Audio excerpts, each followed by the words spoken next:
Hey, welcome into Sports Map Houston. I'm Brandon Strange. He's Paul Gallant. You can catch him on the Paul Gallant Show weekdays from 10 to noon on ESPN 97.5 and 92.5. If you haven't yet, you know the drill. Hit subscribe on the channel. Hit like on this video. Go subscribe to Paul, too. He appreciates it. We appreciate it. Paul, welcome in, first of all. I wanted to say, coming off of a bye week, the most obvious topic this morning was going to be a preview of the Astros and the ALCS, but we don't really know their opponent. But then, like the proverbial manna from heaven, the Texans dropped a little news story on us this morning, and really no one saw it coming. You're a New England guy, at least in your past, so I wanted to kind of bounce the story off of you because I think you have a unique perspective on this. So bear with me for a second because I do want to kind of set the stage here. The team has parted ways with infamous executive vice president of football operations, Jack Easterby. Infamous because of this quick recap. He had an unusually quick ascent in football. Went from a team chaplain and character coach over at New England. Then the Robert Kraft thing happened with massage parlor sting. Easterby left New England because he didn't want to be associated with that. He was recruited by Bill O'Brien here in Houston, brought to the Texans in April 2019. In June, O'Brien sends Easterby reportedly to recruit Nick Casario at a Ring of Honor ceremony. Texans fire GM Brian Gain. Pats threatened to sue for tampering. Bill O'Brien eventually assumes control of the GM spot, and him and Easterby get promoted. They're unintentionally running the organization into the ground. Easterby reportedly pulls a power play, gets O'Brien fired, and then during the GM search, heavily influences ownership into hiring Nick Casario over Omar Khan. Okay, so a lot of backstory here. We also heard his name brought up again during the coaching search. Apparently, he had been influential in getting Josh McCown's name at the top of the leaderboard there as far as candidates. But then after that, after they picked Lovey, we started hearing behind the scenes that Easterby had lost a lot of that internal influence. So now that we're all caught up and everybody is on the same page as far as the backstory of Jack Easterby and the Texans and why so many people, especially fans, have such strong feelings for, an executive. We're in week 6, coming off of a bye for the Texans. Like, why now? It's a great question, Brandon. You would have thought that if they were ever going to move on from Jack Easterby, it would have been going into this year. Because at the very least, you're giving a bunch of fans who have left this team a proverbial head on a spike. Sorry for the barbaric graphic image. To do this after the Astros won a playoff series, it feels like they want to continue to have flowers, if any are actually coming their way, sent their way during a weekend where they did not play a football game, a week after they won a game. I feel like they want people to remember, hey, we're moving in the right direction. This is a move that should have happened a while ago, though. Can you give them credit for it? I suppose a smidgen. I do think that there are some people out there, Brandon, who see this and are like, okay, well, at the very least, they are finally reading the room. A couple days after Jack Easterby farted it up and made it stink. They're finally taking the step forward.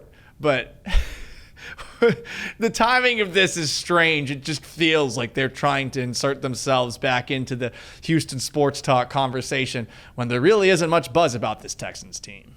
Well, normally moves like this, personnel moves, are done in a Friday news dump. Not this, though. I mean, and the reason why, just for so everybody's on the same page, the reason why you do it on a Friday is because outlets like us are off. It's like right. Games are happening. Like, so football games are happening. So you make a personnel move that you're trying to hide on a Friday because you're not trying to let it be a part of the news cycle. You're trying to just let it get lost in all the other things that happen on a Friday or on a weekend. So but it sounds like you agree that there's intent with this timing here, like at least on a micro level. Like, they wanted the PR from this, right? It seems like it. And look, I do want to give them some credit. I do think that they have actually made some baby steps in the right direction. Who knows how long it's going to take until this team is actually a watchable product, especially on the same level as the Houston Astros, again, if ever.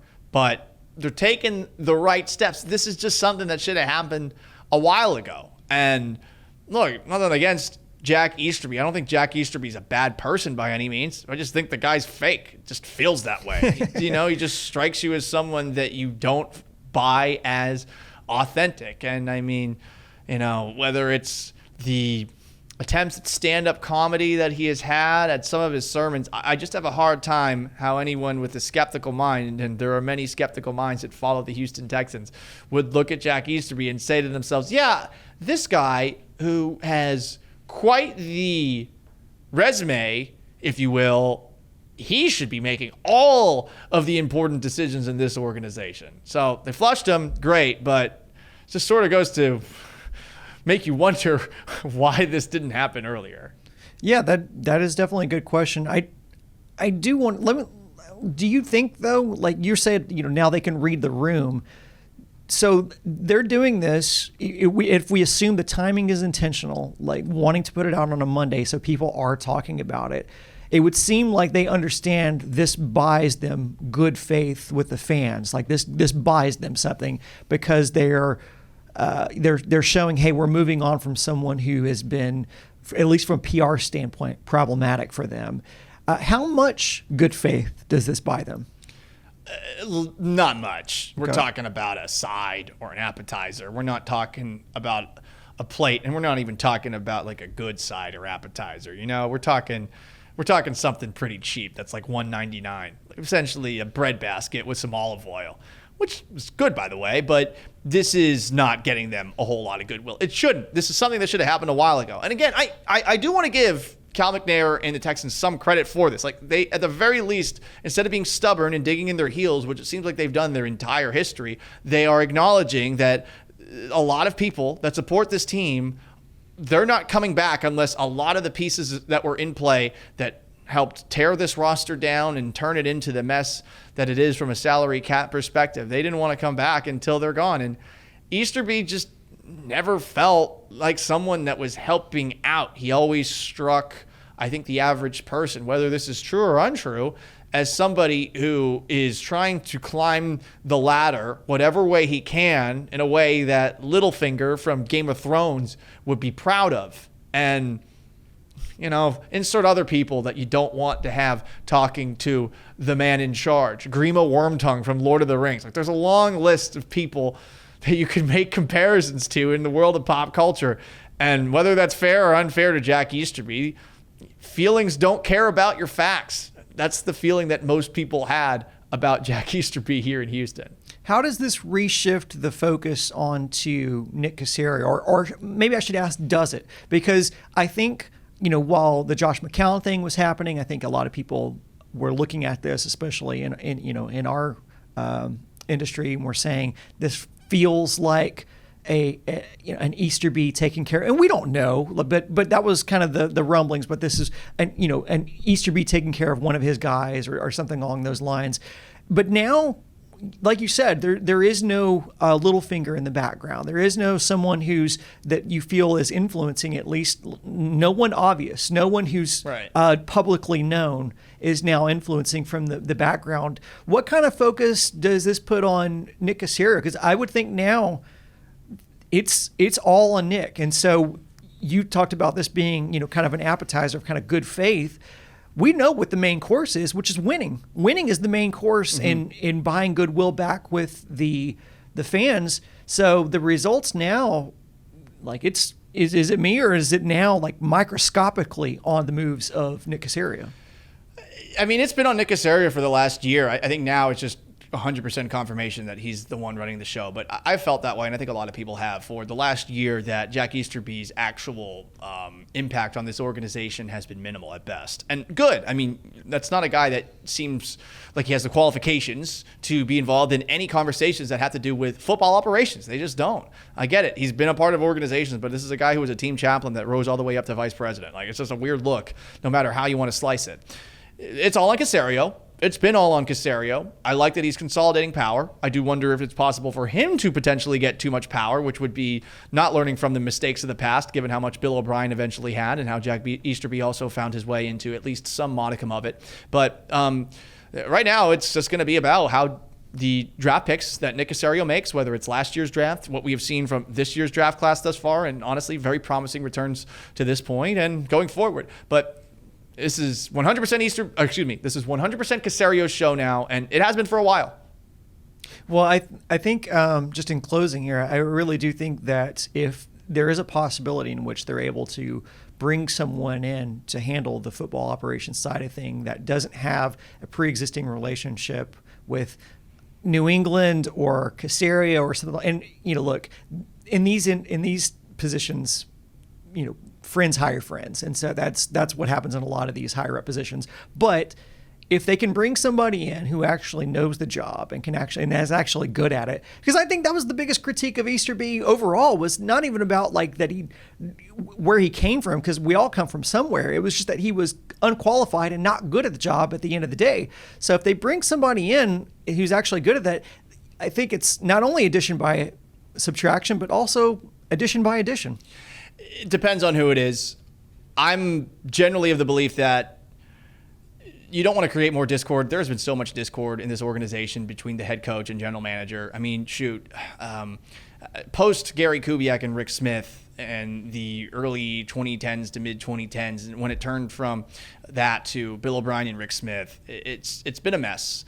And, I wonder if Nick Caserio has the head coach that he wants at this point in time. I feel like if there's any change that could potentially happen, it might be at coach. I don't know that Caserio, though, is going to bring in somebody that's completely different from him to have as a challenging voice or something like that.